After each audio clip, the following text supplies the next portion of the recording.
Welcome to the Concert Queen Connect.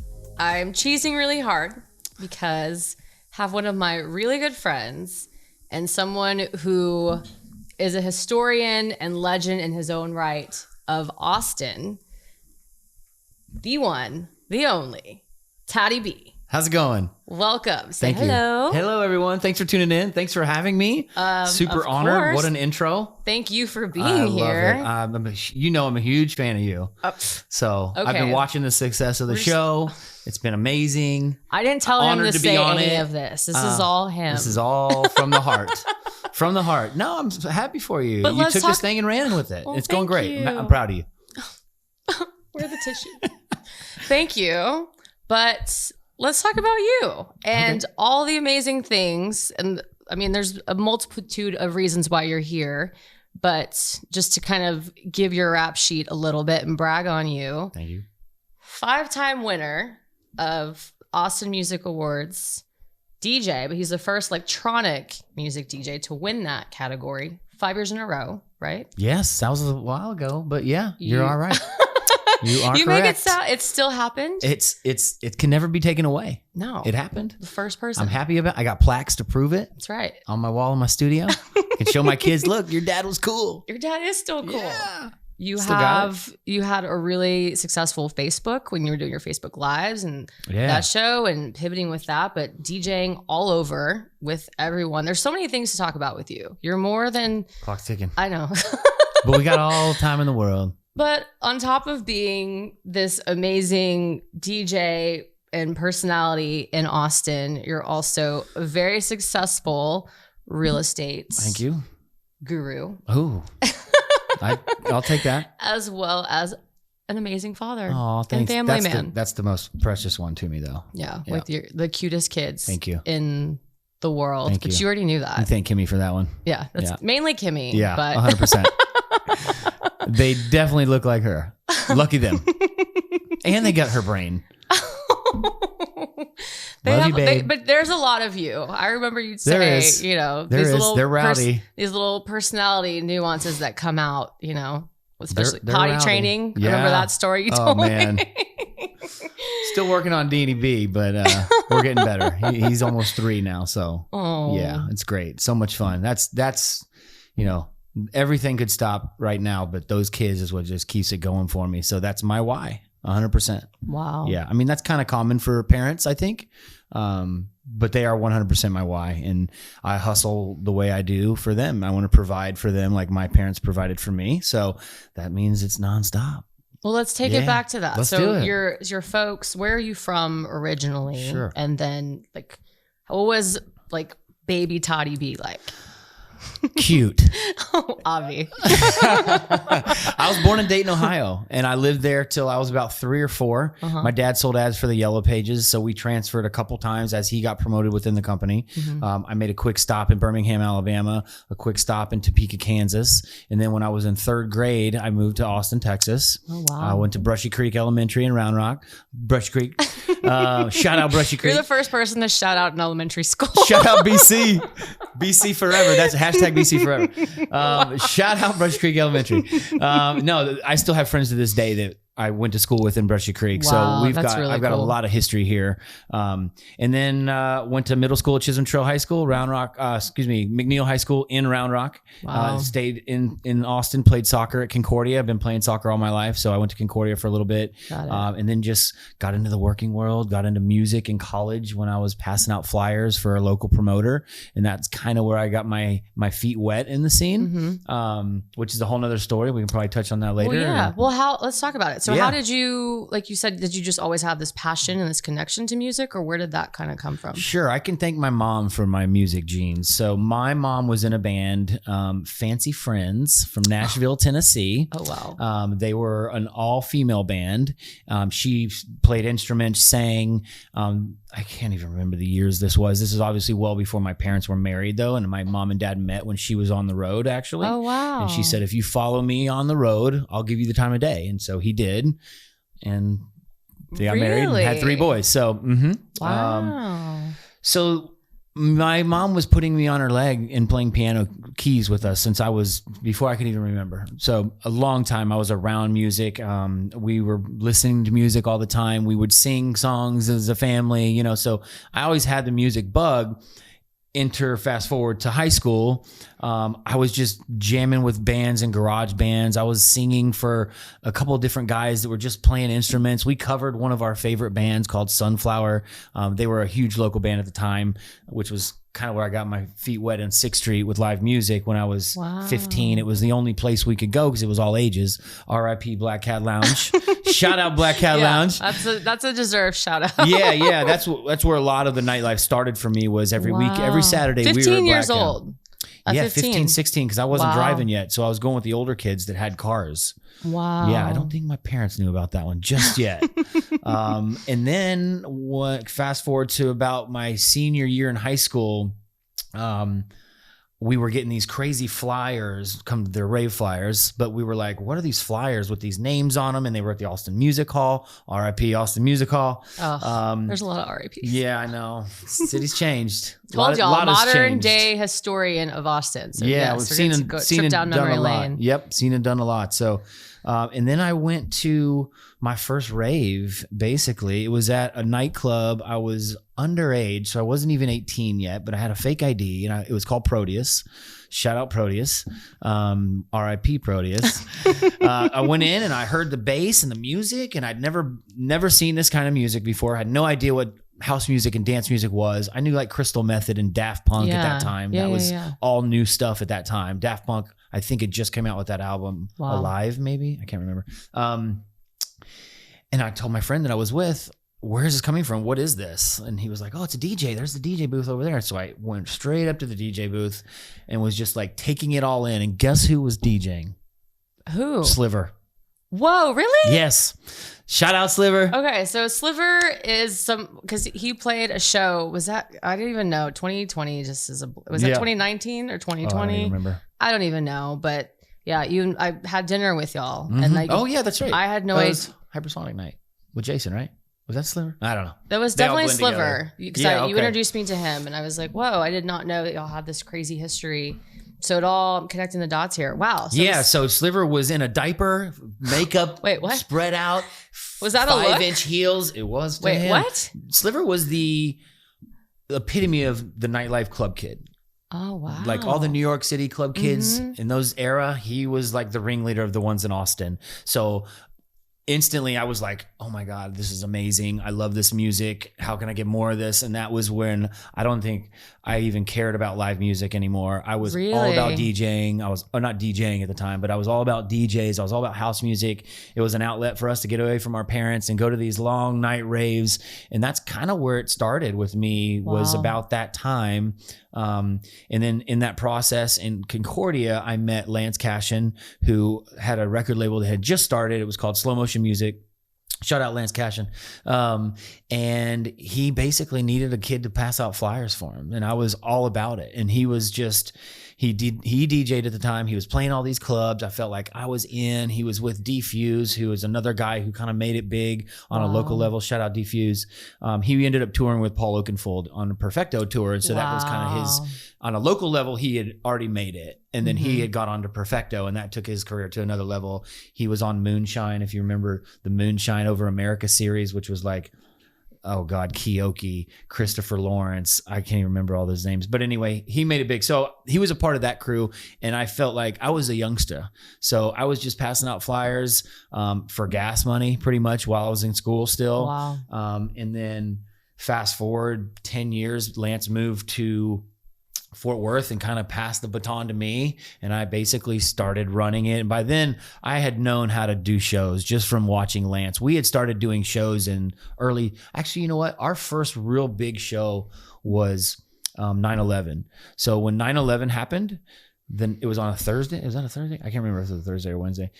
Fast forward a week, and we threw a huge benefit we were the first to do a benefit in Austin to raise money for Red Cross at that time. And I can't remember, I think we raised 50 grand. It had 3 different stages. We had 30 different local DJs. Everybody played for free. We raised about 50 grand. So we got some notoriety from there. That was actually my first show to ever DJ. So that was 2001. Wow. Yeah. That was crazy. Just thinking about it and talking about it out loud. So met Lance and kind of started promoting my own events. And, you know, I just finally, after booking so many DJs on a local level, I was like, you know, I want to do this myself. I want to play the music that I wanted to play. So I had a night every Wednesday, and I would show up 2 hours before and set up the decks, and I would just play to nobody and just figured it out. Where was this at? Yeah, it was called Privilege, which is now the Mohawk. Oh, wow. Yeah. And I would just play to a room of nobody. The bartenders were setting up, and I'm just like trying to learn how to beat match. Didn't have anybody really telling me how to do it, how to read records. That's obviously on vinyl, right? So there was no CDJs where you just count. You know, it was literally with your ear. And I'm pretty much self-taught. I mean, I've watched people do it, but I figured it out on my own. And, you know, playing in front of people is a big deal when you're beginning. And so I always had that nervous wreck, like, oh my gosh, I don't want to mess up. Wow. Got over that pretty quick though. Liquid courage. Well, that was, and you training. That was your training? Like you weren't doing this at home, you were doing this at the bar. Yeah, I didn't set this decks up at my house because I just didn't have decks at the house at that time. So, you know, every Wednesday, it was a quick 2-hour basically practice session, and then I would hire the guest would play, and that was done. So years into this, finally I started playing, and then I would have another guest play with me, and I would usually open for the guest. And then over time it just kind of took off. I figured, okay, I got this, right? And then, you know, I already had the connections, I already knew how to promote. So it was like moving in from the promoter role to the DJ role was super easy transition, which this might be another conversation down the road, but it helped me transition into real estate. Yeah. How to market myself, how to use social media, because now Facebook is around. MySpace was around at that time. Totally makes sense. Yeah, and so that's where, you know, the history of the music for TB was started way back then, and just kind of went into where we are today. And I've seen a lot of change, music-wise, venue-wise, sound-wise, clubs. I mean, we went through a global pandemic, you know, dealing with this has been a roller coaster, live stream game. Lots has happened. So it's been fruitful for me though. I love it. It's a passion thing, you know. During that time, I always had a day job. So I was always doing something, either some type of sales job. I was in insurance for a while, but I always was single in my 20s and early 30s. So I would just work every week, play music on the weekends, repeat. Yeah. and that was my life, and I was okay with it. Yeah. And then I met Kim at 32, and the best thing that ever happened to me. Love you, babe. There's so much to, that was a lot. There's I apologize. It's great. There's just a lot to unpack there, and a lot of things like we were talking about earlier, and something that I think is so important that I know we touched on a lot of different things that you do, but there's so many people to have this career, to have this DJ career, and to have this passion. I mean, anything you do, if y'all are not familiar with Toddy, or if you are familiar with Toddy, then you know this about him, is that he does everything to, like, there's the nth degree, the 100th degree, and then there's like the Toddy degree. Like you do everything to the extreme. And I'd agree with 0 or 100. Yeah. Like that's what my friends call me, 2-speed C. Like 0 or 100. Love it. So I understand Very true. And I see it. But with you, I'm sure there's a lot of people out there as well that are trying to understand, you know, they have this passion and they have their full-time job, like you said. And with real estate, that is something that it's not just a regular punch in, punch out kind of job, right? It's like around the clock kind of thing. Never stops. So something like that, and then you have DJing, but then and then you have your family. You've got this beautiful family of 4 that you're with. And so what advice would you give to someone that is trying to balance all these things and still trying to keep sane with all those things? Man. I think sleep is a big one. Really? You'd be surprised. I get this question somewhat a lot. How do you do it? You know, how Everyone, do you balance it, right? I'm like, I think you're a clone right now. Like, I'm sure there's another Toddy B that's like I wish running there was, because I got a lot of shit to do right now. Yeah. No, I mean, I'm here because it's a priority, and I want to be here. So if you make things a priority, and this isn't reinventing the wheel. I'm not writing anything that nobody's ever told me before. I've read a lot of books, 40-hour work week, all those type of positive and motivating books. I don't really need those.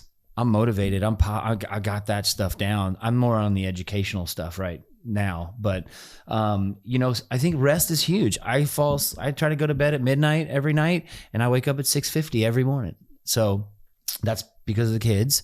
And I think about 7 hours, give or take, is my number. Like I can function.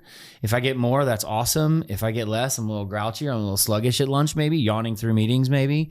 I can function on less, but to be like maximum brain capacity, I need about 7. So I feel like I'm well rested. As much as I go out and I'm up late and I'm constantly returning emails and on my phone, and from shut eye to open eye, close eye. I mean, I'm on, and that's just what it takes. So I think with sleep and just balance and make priority, I've learned what my dollar per hour is, and the lower dollar per hour stuff, I think is just falling. I don't need to do it anymore. I mean, simple as that. So I prioritize what makes you the most money, what's going to make better relationships, what things I need to do and not do.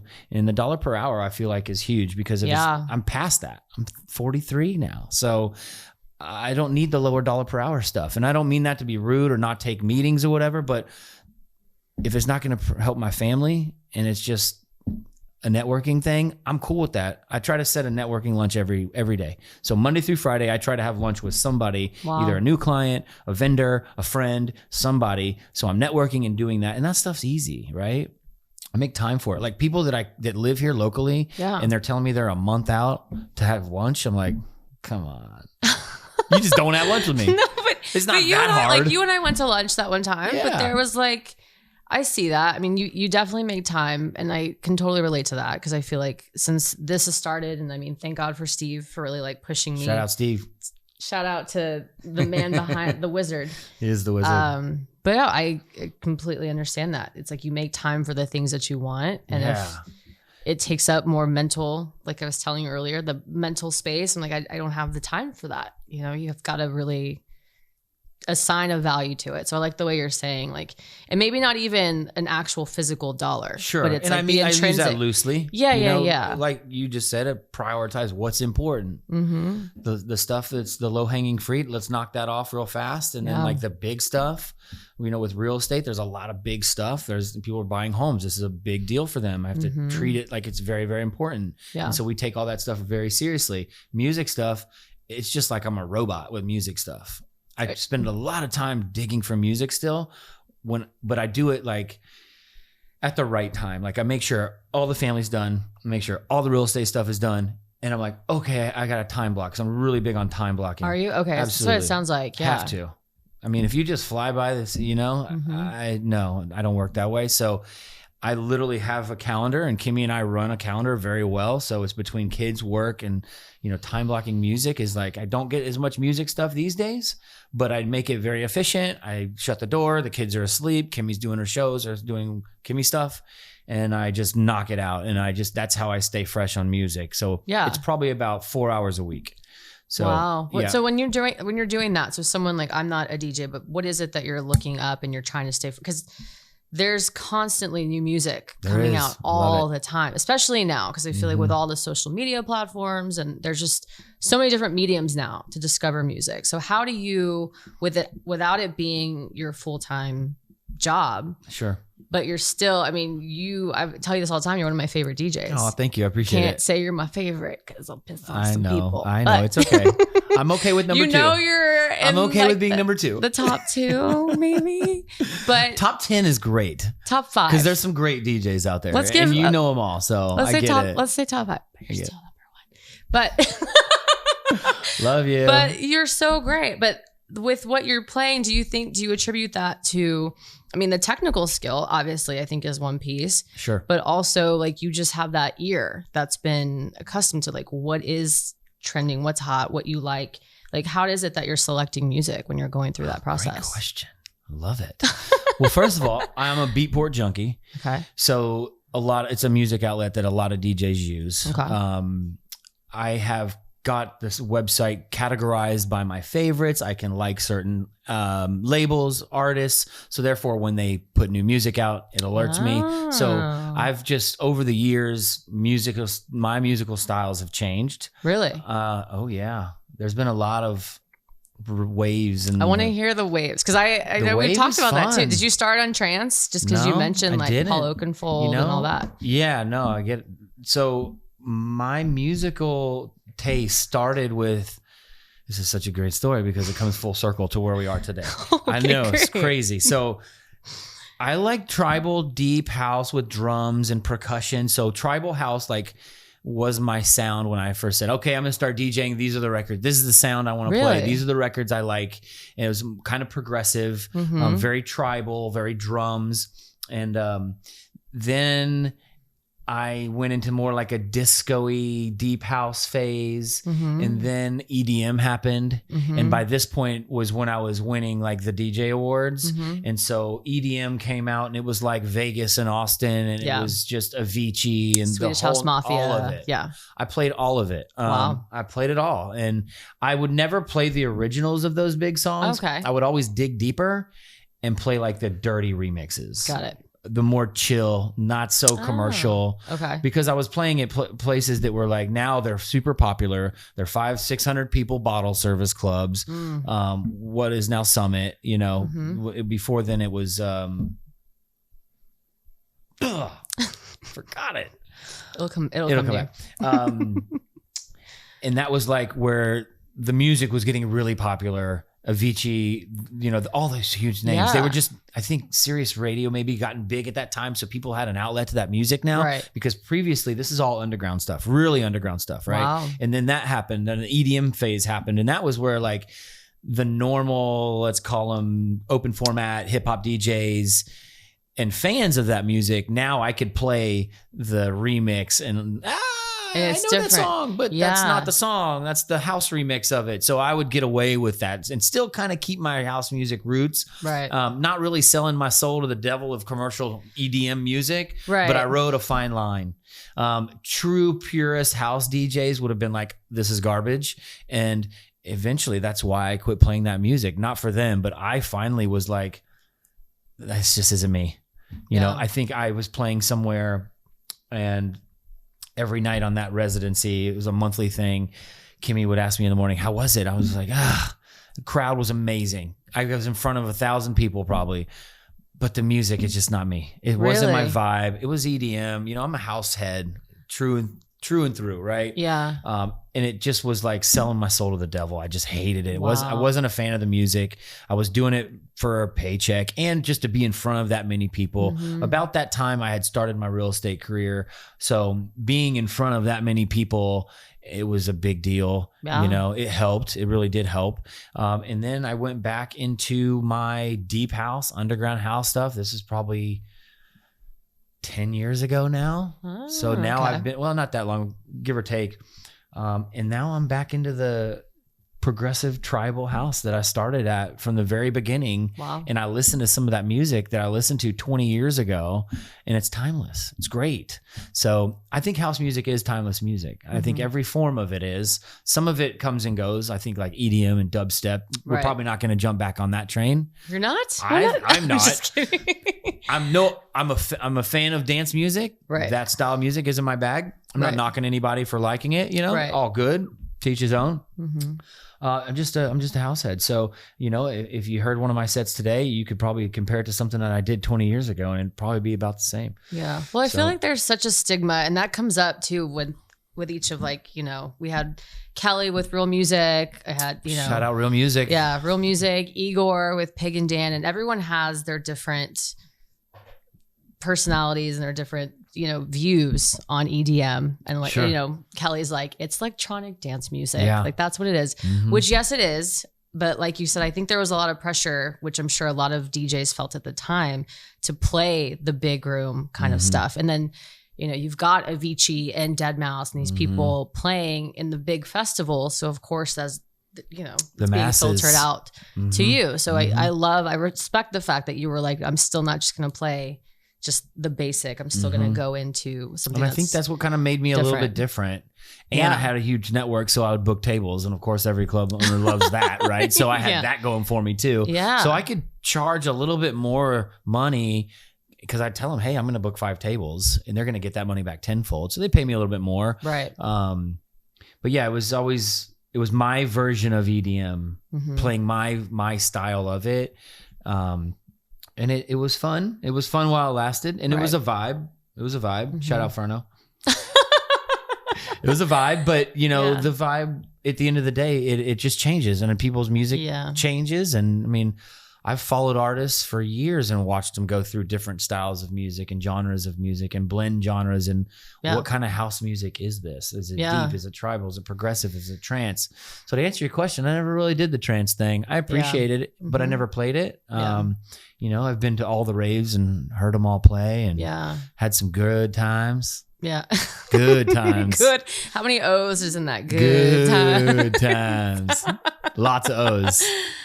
I can relate to what you're saying too. There's a particular DJ that I saw, like for instance, Fatboy Slim, who is a legend. And I'd been a big fan and he always had this specific sound, you know, kind of going, but then he went mainstream. And I remember seeing his set at Coachella. And that was the first time I'd ever seen him live. And he was trying to play, it was a Swedish House Mafia year. Okay. Martin Garrix, Sebastian Grosso, like all these, that was the sound. Wow. So instead of playing what I thought he was going to play, Cascade was there that year, which I'm going to talk to you about. But he completely changed his sound. Okay. And it wasn't like, it was like, what is he doing? Like, this isn't him. And you could tell it was awkward and it was forced and it missed some transitions. Like he was playing a live set. Gotcha. And I was like, whoa, you know, like this is not necessarily. Was it better? Oh, I left. And I'm not, and to this day, I mean, he's incredible. You know, I've seen some of his B2Bs with Carl Cox. He's got his daughter, Fat Girl Slim. Saw that. Amazing. Quarantine and the cutest videos. quarantine. Oh, yeah, if you haven't seen that, Fat Girl Slim is one of the cutest things I've ever seen. She's good. Yeah. And she's like, her dad come in and she's like, get away, dad. Yeah. So good. It's so I saw cute. That. So things like that. But I think like you said, to your point, there's just so many different variations and that can go because of the pressure, because of that. Do you feel the fact that money, obviously, you know, real estate you're incredible at what you do, but without having that added pressure, like, oh, I have to take this gig and I have to do that. Like you got to be more selective, or do you feel like you just made that choice intrinsically? You're like, no, I'm not doing that anymore. I 100% made the choice by myself. Wonderful. And I mean, I had been hustling for so long trying to get these gigs that once I had made it, I guess I was where I was at the pinnacle of, like, I was always okay with being a local DJ. I never stepped into production. I think I missed the bus on that because it takes a lot of time and dedication to learn the gear to make music. Shout out to all the producers out there because it's not easy. And they spend hours and hours in their bedroom learning how to make music. So that was never really my passion. But once I realized, like, okay, this is probably the highlight for me. There's a lot of gigs I didn't take. A lot of them, they were like, hey, you want to play? We'll pay you in a bar tab or pay for exposure. And there was a point where I was like, I'm good, thank you. And then it really went from gigging every weekend to doing monthly parties. So every Saturday I was at a different spot. So I had like a rotating monthly. So, cause it would keep it fresh. Like going to the same venue every Saturday, I never liked that. I never liked it. I've done it before, but I never really liked it. But, you know, being able to pick and choose those gigs, and I controlled the schedule. Yeah. And most of the time it was club owners that I was friends with and they got it, you know, and I could kind of free for all with music. Anybody that would tell me like, hey, we've got a gig. It's a hip hop club though. I'm out. Like people just knew better than to ask me. Right. You know, I'd never went down that road, I guess, to whore myself out, if you will. I don't know. I never really was, I just didn't have to do it. Lucky me, you know? And I still feel that way. You know, I turn down stuff all the time now. With COVID, it's been a little bit different. And actually, COVID was kind of a forced break for me. Like, it was nice because I could spend more time with the family. Yeah. I could not be hungover because of gigs, and like, you know, hungover dad sucks. It's not fun. It's not fun. And it's just service to my family. So now, you know, I know how to prepare for those times. I don't DJ every weekend. When I do, it's very, very special. And I put a lot of time and effort into it. Wow. Got some stuff coming up that I've been really, really excited about. Well, let's talk about that. What you got coming up? So me and the man behind the camera today, Mr. Steve Salza. Steve. Yep. He had this amazing idea. The brand is called Saudade, and we filmed a live DJ set in the middle of Auditorium Shores during COVID, and it was just we had drones flying around. We had 2 cameras on me. It was a really cool story because I used to play soccer in the middle of the Auditorium Shores there. Did you? I never knew that. I did, yeah. So I was playing soccer on that field as a kid. You know, fast forward 30 years later, I'm DJing there in the middle with the city in the background and drones flying. And Steve had this big creation, and I was like, I'm in. What do you need from me? Done. Yeah. I've actually, you know, he said it, and I was like, thank you. Because I was like, I've always wanted to do something like that. And he had the creativity and the tools to do it. And so shout out to him and Brooke for doing that and putting it together. It's actually, I think it's out now. It's coming. Yeah. By the time people see this, it'll be out. Yeah. So and I got had the pleasure of being there. You did. We did a great interview. You. Yeah. I was also / security person. Yeah. You see these long arms. Yeah. You were holding them back because people were just like trying to get to me. I was like, no, I got to protect the talent. I was wearing black. I literally took my job very seriously for you. Boots. You were ready to kick some shit. I was combat boots. I was ready. So Brooke had one, the other side. I was on the other. But that was the hard part was I didn't get to see the finished product. Well, you're about to. I'm excited to see it. Yeah. But yeah, it was really cool. Just be a part of that project and see the finished product. So thank you for being a part of it. Yeah. Yeah. So I felt like the interview was amazing with you. That was like, I was coming really off of a super high off that. I mean, it was really emotional and like, were you? Yeah. I was putting all kinds tell me about that because I didn't so as y'all will see, and you know, our section is going to come out, right, Steve? Probably after. Yeah. But like what I didn't get to see, I didn't get to hear your set. Right. I have no idea what you were playing. You know, it was like 100 something degrees. It was hot out there. We were all middle of sweating. summer. Yeah. It was hot. July. Was this last year? This was last year. This is almost, it's July. Mid-COVID. Yeah. July 10th. So July in the 10th. midst of that, you're playing. I'm down there. Running shit. We'll just trying to make sure like kicking bikers over. No, I'm not kicking. And everybody, what's going on up there? But we have no idea. Yeah, we're like, don't don't you worry about it. There's literally like a TikTok crew at one point. I don't even know if you know this. There were these 3 girls that were like, ready? Okay. Oh, gosh. I was like, excuse me, ma'am. Did you see this? You can see it. I made love them it. move. I was like, it. no. We are not doing this. Because they were like marching up there with their little like boom box. I was like looking like a set of highlighters. Wow. I was like, no, ma'am. I was like, excuse me. I was like, we're filming right now. So can y'all do that? Like, this is our park right and they now. were like, oh, yeah, okay. Like it looked like something out of literally a music video, but I was like, no. It was a music video. That's Mama Bear came out, but that's cool. Yeah. So I'm really excited to see. But yeah, what was that? What was that like? It was amazing. First of all, it's Saudade TV, SAUDADE. So for those out there, go check it out. The YouTube channel, subscribe. On YouTube? It is there. And also on all over the social media. So it's on Instagram, Facebook. Go like us, follow, we'll share. Put all the tags and all that definitely. Stuff on this. It was, it was cool because it was something that I knew that I was going to have forever. And I knew that like this might be my one shot to do this. Really? Yeah, absolutely. So I picked songs that I felt like were emotional, that were like a journey. I like to play like journey CDs. Like if you listen to a mix CD of mine, they're definitely journey CDs. I love that. Where you start just like a set usually, you start early, you build, you close, right? Yeah. And that's kind of the journey that I took it on. So it started a little deeper, went into some progressive sounds that got pretty for a while. I mean, because you got to think like the background of the city that I love, and like eat, sleep, and breathe the city that I just love it, and the music, of course, and just the vibe and the friends and just the whole idea was just captivating. It was amazing. So shout out to Steve for being the brains behind that. Yeah, he's 100%. doing all kinds of stuff. Yeah. I mean, I don't think that project, how it went down. I mean, even now with this podcast, he's the producer. He's putting things together, and then that's great. What you see is beautiful. It's great. So the teamwork makes the dreams work. It does. The team definitely matters. I feel like you always have to have that person too. Totally. Yeah, because when there's always somebody better than me. So I can't do that stuff. So to have Steve do that and to make it turn out, I mean, I literally said like, this is something I'll show my kids when they're old enough to get it and be like, oh, that's dad. Again, my dad was cool. Mm-hmm. You know, like that's really what I wanted out of it. Now that we've done it once, I'm addicted. I'm like, yo, when are we gonna do the next one?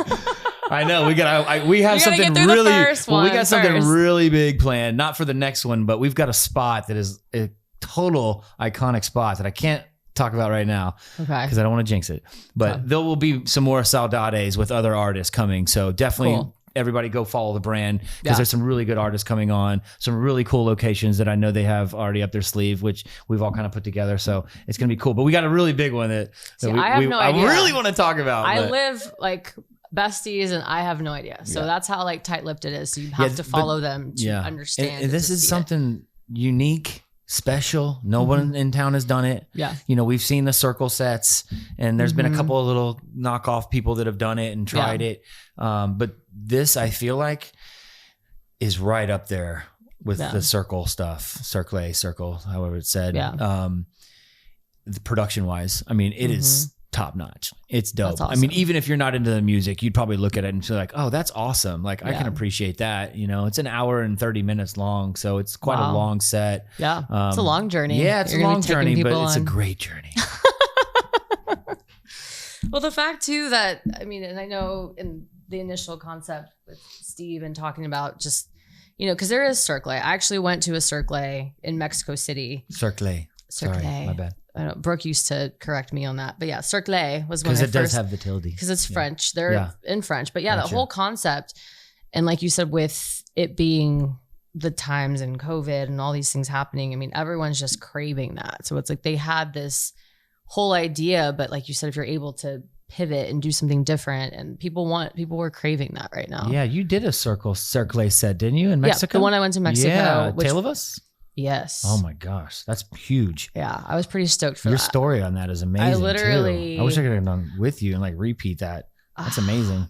Well, what's funny, and here's how crazy that was. So I remember like, because normally, if you're not familiar, so Circle, the people that aren't, like it's these beautiful, like again, there's different ones, and the one Saudade is its own thing, but Circle takes these crazy, like they have DJs playing at the Eiffel Tower or, you know, at a airport hangar around planes, and just all these crazy unique. They just did one at the Pyramids is their most recent one. Sebastian Leger.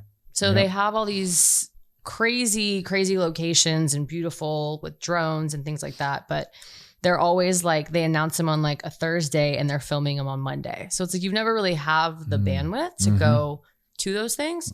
But like, long story short, this one was the first one that there was like a 2-week notice. And I had a friend that lived in Mexico City. He was like, hey, are you going to be there? He's Is this like, pre-COVID? Yeah. Okay. This was literally right before. This was January. Okay. Yeah. I had just gotten back from Friendship Bender. And got it.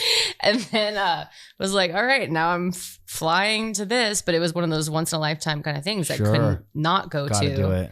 And went, but I remember seeing the tickets and I was freaking out because I was like, oh my God, it's like total was like $998 a person. And I was like, is my friend going to go? They're going to bail. That's $2,000. Like, do I really want to spend that? And I was like freaking out. I was like, are you sure you want to go? But I was like, you know what? Screw it. It's for Circle. Went and did it. It was in pesos. Oh, nice. Got the hookup. So it was actually like $60. Including the bus ticket and the actual ticket. Oh, wow. $60. But I was like, so there was a little sigh of relief. Because I was like, well, I guess that, you know, that's the trip. It's a once in a lifetime thing. And then so I was pretty relieved when I realized when I saw my bank account hit, I was like, oh.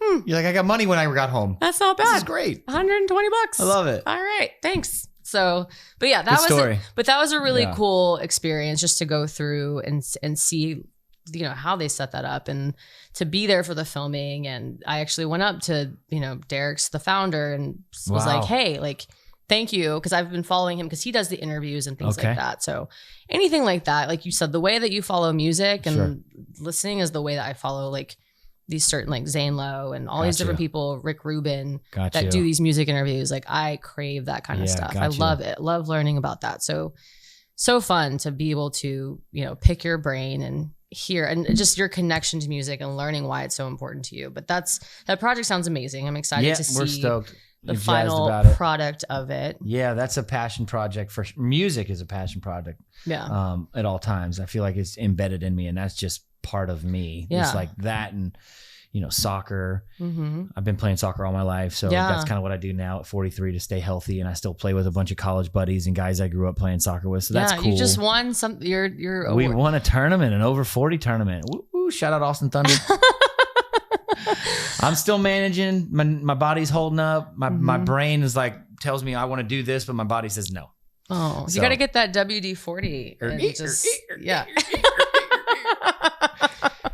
I'm trying to stay injury free. I want to be healthy to play with the kids too. That's a big one. It's like, I don't want to keep getting hurt and being like, limping around for them. So, and just to work in general, like to go out and show houses and do real estate stuff. Like I got to be healthy and not limping around. So I tell myself I'm going to play till I can't walk, but there's going to be a time when I'm going to have to hang up the cleats, and hopefully it's just when my kids are a lot older, because I really want to be able to play with my kids. Yeah. So have they picked up that? Out. Like, how do you, with everything too, like you've these two, amazing boys, but how do you kind of like dangle a little carrot of music or soccer? Like, hey, check out this. That's what I would be doing. There's a soccer ball at every corner of our house. Okay. So there's no getting away from it. Got it. Christian's played. He's in gymnastics. He's really loving gymnastics. So we're focusing on that. Cool. Dean's barely 3. So he did his first year of soccer clubs, had a great time. They just run around, we're letting them take a break.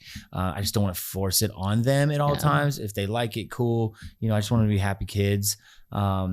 They see one they're just so different, so they're so young too. Who knows? The sky's the limit right now. So we're just introducing them to as much things as we can, and whatever sticks we'll go with. So just having fun, raising them is fun. They're super cute. Like you said, every day is different with them. And, they're both in Montessori school. So they're very well mannered. They're good kids. They're learning. Christian's doing math already. He's 5.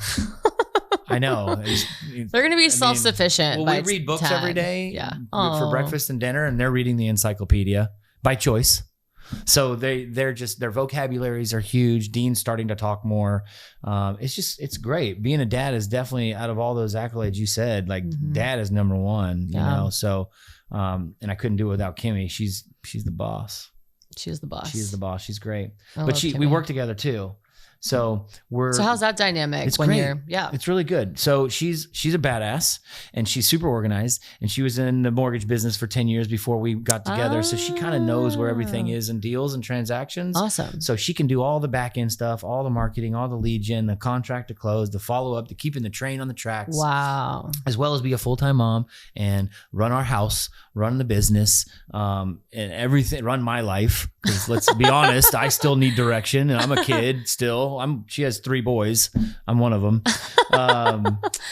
And so it's great. She's super good at everything she does. So I don't have to like get on her. Hey, when's this going to come out? When is that? She's already, there's 10 steps ahead. She's the one that's on me, making sure I'm doing shit, so that's awesome. Which allows me to go sell. Cause real estate in Austin, if you haven't fucking heard, it's going bananas right now. So, it's not a full-time job. It's 2 full-time jobs because it never stops. And so I'm working on becoming a little more present because I'm on my phone all the time. With real estate? Yeah. And just social media. That's been really, I think, a key to our success has been social media. So backing to music, learning the ropes with social media and how to promote myself as a DJ. And then it was like, got into real estate. Hey, I'm now the realtor. Yeah. So I already knew how to do that. And so just tapping into my sphere, tapping into social media, and just taking that to the next level. We're in year 9 now. So it's crazy that it's been that long. We've been pretty successful at it, just having a big network. And I'm pretty much lived here all my life, majority of my life. So I know all of Austin. And, you know, 3 years ago, Kim and I started working together and we just get along, you know, it's just easy. You know, we're married, you know, so married couples have shit, but you know, we get through it at the end of the day and we love our kids and we do it for the kids. And that's so cute. Love you, babe. It's fun though. We make it fun though. Real estate is great because I'm not clocking in every day. I don't. Every day is different. Yeah. You know, not one day is ever the same. So I don't have to sit behind a cubicle. That's what I was doing. I was sitting behind a cubicle. I was supposed to say, how did you make that transition to? Did you always know like real estate's what I want to get into, or did you kind of test out some different things and then you finally landed on real estate? Yeah, I was doing property management first. Got it. And that was kind of when the recession happened, 2008 to 9, 10, 11. Things started to come back up, and then by that point, I had a friend that was in real estate. I had a lot of friends that were realtors, and you know, I was interested. You know, I was in a cubicle for 15 years, getting a paycheck every Friday, totally comfortable, playing music on the weekends. Yeah. And then Kimmy was like, "You should totally do this. Like, you would kill it. You're great. I got your back. We can survive off of my job. You can still DJ and make some supplemental income." And so when she had my back, I was like, "Okay, this is the woman I'm gonna marry. I should probably listen to her. She's smart." Best decision I ever made. Wow. Well, second best was marrying her, but number two was getting into real estate because it took our family to another level. It gave me the means to have a family and not have to worry about DJing for money. And you know, I still don't I don't even know if I get paid anymore with DJing. It's simply here. It's 100% here. Wow. You know, and so there's a couple gigs coming up. COVID was kind of sleepy time. We did the live stream thing, which is so much fun. Had the kids involved and playing live sets from my kitchen. And you did the kitchen and you did Paul's. Yeah, we've done a lot of charity work. Austin Inside Studios. We did. Paul, 12 Rivers. Shout out Paul Smith, 12 Rivers. Love you, Paul. Yeah, we do.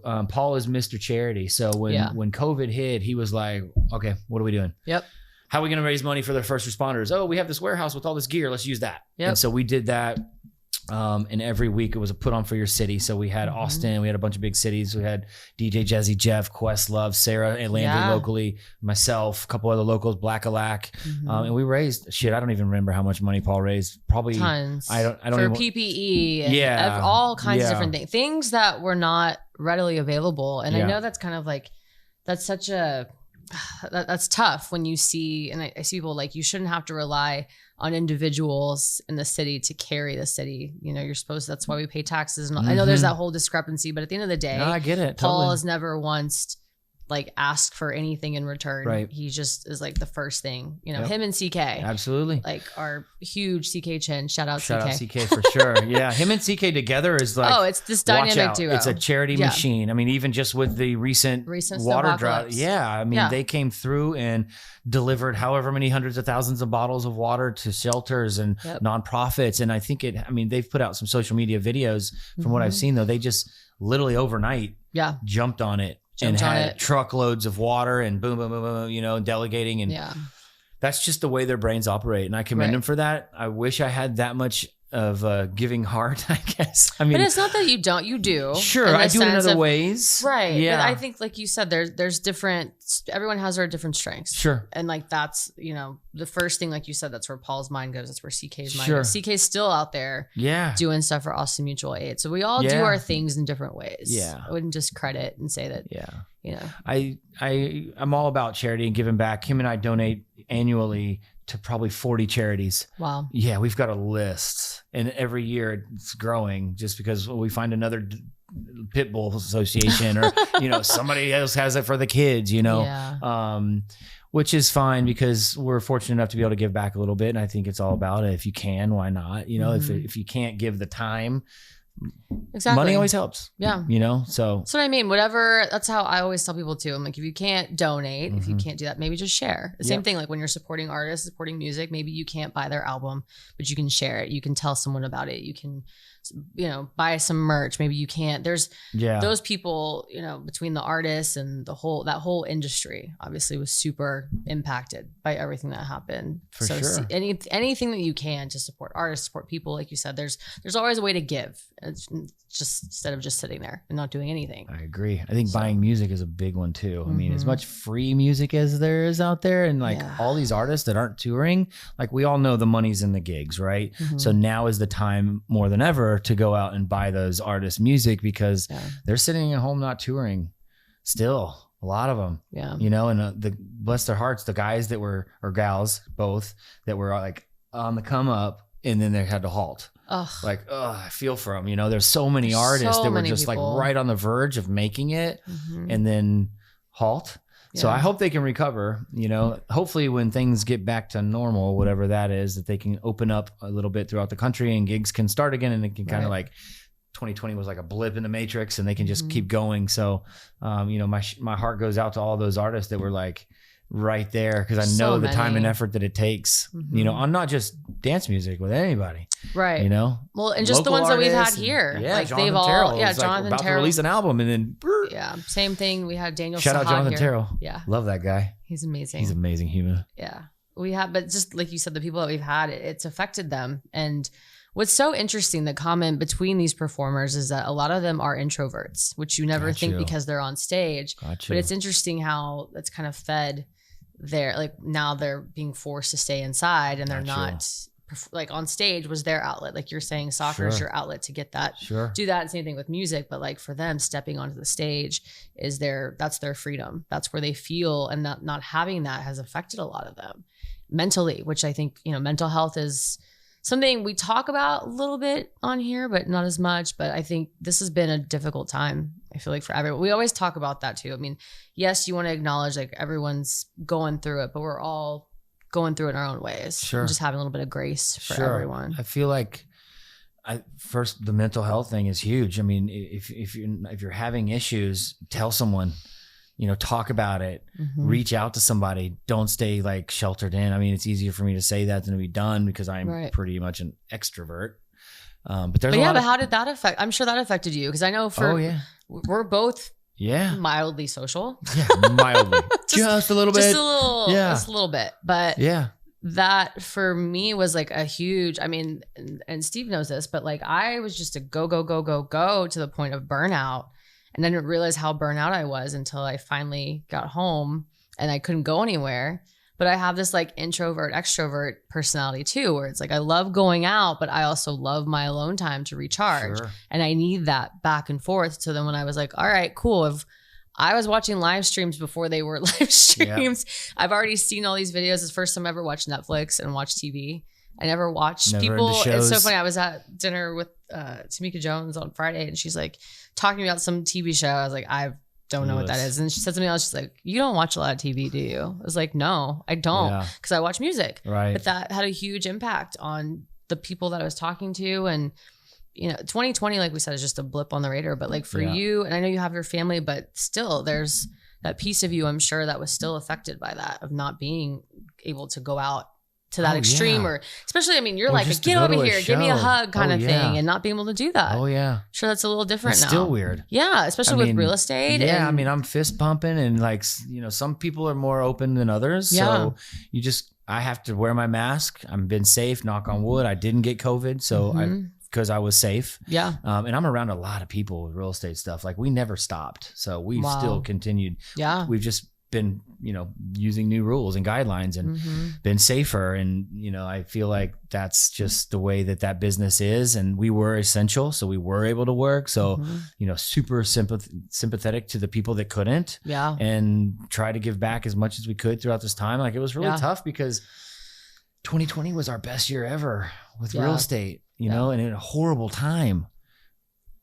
And it's that's hard. It sucks because it's so good, but you don't want to brag about it. Obviously not being braggadocious, but and I think every realtor will tell you that it was the best year they've ever had because when COVID hit, everybody that worked at corporate America pretty much could move and work from home anywhere. And they all wanted to come to Austin because we have such a fucking great city. It's like 2020 was great and everybody came here, and then January 1 hit of this year and it was like, okay, we don't have any more inventory. Stop moving here. Stop. We have no more homes. Oh no, they're still coming. And that's the thing. And a lot of these companies that are building, Tesla's building a plant, SpaceX, I mean, Oracle, Facebook, all of Google, all of them that are still coming, they haven't even started coming yet. So the masses aren't even coming yet. So we're going to be in this for a while. Wow. And I mean, that's just a little bit of real estate talk with the Austin market. Yeah, that's important. You know, if anybody's interested in real estate, you got the plug right here. Had to do it. Sorry. Yeah, but it was a good year for us. And, you know, having said that, you know, we're just trying to strive on and help people out when we can. And, you know, being more involved with all the other stuff. Cause again, it goes back to your first question was balance and time and what's important to you. So you can shave off a couple hours to help some people out. Yeah. I feel like it. Yeah. You know? But there's a lot of music projects that I have put on the back burner. You know, hypersonic radio is something that it was like tabled for a little while. So tell us about that. Cause that was something that you introduced me to Jason Jenkins. Went to his house with Katie and saw this incredible did you finally go there? Studios. Did you finally see it? You saw all the vinyls. And just this amazing like man cave. Oh, it's insane. Picture. It's a record store in his house. Literally. Yeah. But just that, like, because that was something that you were really passionate about. Yeah. At one point. Yeah, and so hypersonic radio. Shout out Jason and hypersonic radio. That's Jason's baby. That is Jason's brainchild. We were DJing on 101X. Which was the rock and roll station here in Austin. We had every Saturday night from 10 to 12, they played dance music. And so Jason was the DJ. My bit on the show was called Toddy B, the word on the street. What I would do. Toddy B, the word on the street. The word on the street with Toddy B. That was technically the name of it. So I would just give a rundown of what DJs were playing in what clubs, what raves were going on, what electronic music was happening in the city. Like I was the plug for the show. I love it. Yeah. And then that's cool. Yeah, it was great. We did it for 10 years and then 101X changed their format. And so when we just went online and then it just kind of slowly faded away, I guess. And then COVID hit and it like stopped. But I mean, we still are, Jason and I are best friends. Hypersonic will never die. We'll still do hypersonic events. If I DJ, hypersonic radio is next to my name. So, I mean, it's very much still alive, but you know, we went to an online digital platform. We turned it into a record store. Jason is a musical Encyclopedia Britannica. Yeah. And so he's been collecting vinyl and music for 30 years. Wow. It's amazing, his collection. Now they have Leftway Studios, which is if you want to record an album, you basically rent out the studio, you stay in the house. It's an Airbnb, basically compound. Yeah. And it's insane. It's awesome. Beautiful. They were showing me it. It was like, and it's one block off of 35 or 2 blocks off 35 on 2nd Street. Yeah. So you look up and don't be putting out their address. My bad. My bad. We don't know who's watching this. Right on. I'll keep it at that. 2nd Street is a really long street. Next to 35 somewhere. Yeah. I'm just kidding. Not too close though. Yeah, it's amazing though. It's awesome. It's incredible. And they're just their vibe and setting the vibe for the whole place is just magical. It's like my jaw was on the floor walking around, just like this is amazing. Yeah, I haven't seen the final product. I think they finally got the little tiny house done, which is so cute. See, I didn't see the tiny house. They built a tree house around a tree. What? It's just, and then it has a grassy knoll. I mean, it's I saw the grassy knoll and they had all this stuff, and then it's just Yeah, it was amazing. That's incredible. It's a little compound, so they're turning it into a money raking and revenue stream. But COVID hit. Yeah. So it's like nobody's traveling. Yeah. You know, so they're trying to advertise and get, you know, bands in there to record and you know, DJs can do it, producers can do it. He's got it outfitted for anybody really. Yeah. Yeah. Wow. Yeah. So with all these different relationships that you have throughout the years, is that something that like, because I know everybody knows you and you have like real estate Toddy, soccer Toddy, DJ Toddy, all these different personalities, but how do you stay connected to all these people? It's a project. It's an ongoing nonstop thing. And I think that's one of the successes that we have with real estate is staying in touch with all the past clients.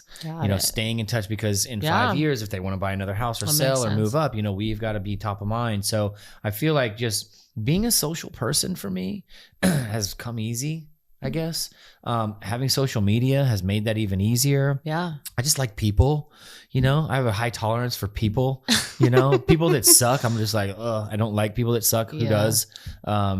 But you know, I'm easy. I'm pretty Joe cool about people in general. So I think like I mesh. That's one thing about being a realtor has really tested me. Like I have to like mesh with all different kinds of personality types. Right. introverts, extroverts, quiet people, stingy people, greedy people, all of it, and that's really, it's just helped. And I think that has what makes people gravitate to me. Yeah. Because I don't know, I can relate to pretty much anybody on some type of level, like sports, music, real estate, soccer, finance, That's true. something. I know a little about a lot. Like I'm not like mastering one thing and that's what I focus on. I mean, I know a lot about real estate, obviously, because I'm in that space and music, but I could figure out something to talk to you about anybody. So if I meet a bunch of random people at a party, I'll probably know them all by the end of it. Oh yeah. I'm like Norm at Cheers. Like I feel like I want to go into the bar and know everybody before I leave. And you do. And I get that from my dad. My dad's really? that guy. Oh okay, yeah, 100%. There we go. My dad's that guy. I mean, he's Working my the best room. friend. Yeah, he's just funny and people like him and he's just good energy. And I don't know, maybe being around that all my life, it rubbed off on me, and that's turned into the person I am. And obviously being around social events and being out. Real estate is a very social industry as well. Yeah. There's a lot of happy hours and there's a lot of, there's a lot of crossover with music events and charity events and all kinds of stuff. So it's very much a social thing. And at 12 Rivers, as you know, we're a very social group and we do a lot of fun stuff. You guys have no culture whatsoever. I know. It's a joke. Best they have the best work. culture, best place to work. 3 years in a row. Yeah. Now. If I ever went down that road, that'd be the first place I'd go. Because y'all just have such I just love planted the seed. Is that what you're doing? Just dropping that right there. I just love 12 Rivers. And if you've been following me, then you've seen me partner with 12 Rivers for a lot of things. But Appreciate that. It's beyond, but like music. And music, Paul's going to come on the show at some point. But just his connection to music, and you guys are all, that's obviously where I gravitate towards. Sure. But he always makes a point to kind of involve music. And that's one of the things where it's not so like buttoned up, stuffy. It's like you guys inject your personalities, which is huge, especially when, like you said, you have this expansive music background. But I think even more so with DJing and promoting and having that connection and learning how to socialize really quickly, because you're not, especially if you're promoting in the streets, your tolerance to rejection is really, really high, but you also build up that courage and morale and learning how to talk to people, and that person responded to that, and you're surrounded by all these different personality types. So it only makes sense that you would connect that back to real estate. Yeah, and people want to hang out with like-minded people. Like if people real estate is very much how many people do you know and how many people can you get to like you? Because people want to work with people they like. Totally. And I'm guilty of it too. I think everybody probably is. So, I mean, just being a good person, that's really what this world needs. It just boils down to that. Just don't be a dick. You know what I'm saying? Be a good person. Yeah. Don't be a dick. Yeah. And the world's going to be a great place. Yeah. I wish everybody wasn't a dick. There's a bunch of dicks out there. I know. And they're just grumpy. I don't know. Maybe they'll see this and they'll be like, you know what? I'm a dick. I'm going to stop being a dick. This is their PSA. They're going to change their lives. Yeah. Yeah. So anyway. Well, there's so much that I can continue to talk to you nonstop. I can sit here all night.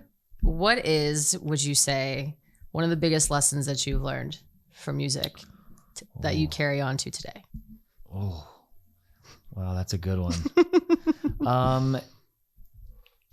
Probably just stick with your passion, honestly. And maybe it'll take you somewhere and maybe it won't. Like I never used music as an outlet to be famous. I never was like, I want to be famous DJ. I just did it because I had fun with it and I love it and I still love it. And I think that kind of was like a lesson in life to just be comfortable with that and not have to be brokenhearted when I never made it. Maybe, I don't know, maybe that's a personal thing for me, like a personal lesson, because there's I'm a goal setter, and there's a lot of goals that I haven't set and I didn't break my heart. I wish I had gotten there, but there's a lot of goals that I did achieve, right? So I think musically, just having fun with it and seeing where it takes me, and it take me some great places. I never thought in a million years people would vote on me to be the best DJ in Austin, and then it happened 5 years in a row. Like that's a lot of love, right? Yeah. So that's a good lesson. That's a good lesson of being a good person, I think, because if I was a dick, I would have never won those, because that was voted by people, right? Through the Austin Chronicle, which they still do, which they need to vote for this podcast to be the best podcast. Vote for podcast. Hopefully Same thing. the nomination. Yeah. Same no, thing. it is. So. It's one of those things. I was nominated for Best Local Instagrammer in 2019. Nice. And that was one of you like shouted me out for that as well. But remember. it's one of those things like you don't really necessarily, unless you're getting that direct feedback, sometimes it's like, it's because I love it. And I'm so passionate about it that when I'm like, oh, someone else like acknowledges it, you're like, oh, you're passionate about something that I love and I love doing, which is this. And like, couldn't be more grateful to have had you here today. Oh, I appreciate it. So thank Love you for coming. Yeah, I'm happy for you and your success with it. And it's only going to grow. I hope so. I'm going to look back and be like, oh, I was on that show. Remember me, the little guy? Little old me, Toddy B. Here on the podcast. It's like going to be on NBC or something. Oh like my gosh. Televised. Oh, wow. Concert Connect. There we go. I love it. Well, how can people find you and keep in touch with you and figure out and see all the fun, wonderful things you're doing and just get to know you? Yeah. Well, I'll say I think my social media is fun. I try to keep it fun, and I kind of rotate between soccer, music, real estate, family, Kim, and then just like cycles over. But Instagram, Todd B Realty. Todd with 2 D's. TODD, B as in boy, Realty. Facebook, my name, Todd Bergener, TODDBURGENER, and then toddbergener.com. or toddbrealty.com is it's got all my socials there. So that's kind of the one-stop shop for everything. Awesome. toddbrealty.com. We will have appreciate you having me on again. Yay. Sometime. Awesome. But Shout out Steve. Shout out Steve. Hey. So thank you so much. Thanks for having me. Thanks for tuning in, everybody. I hope you enjoyed and got to know a little bit more about me. Of course. More to come. Yay.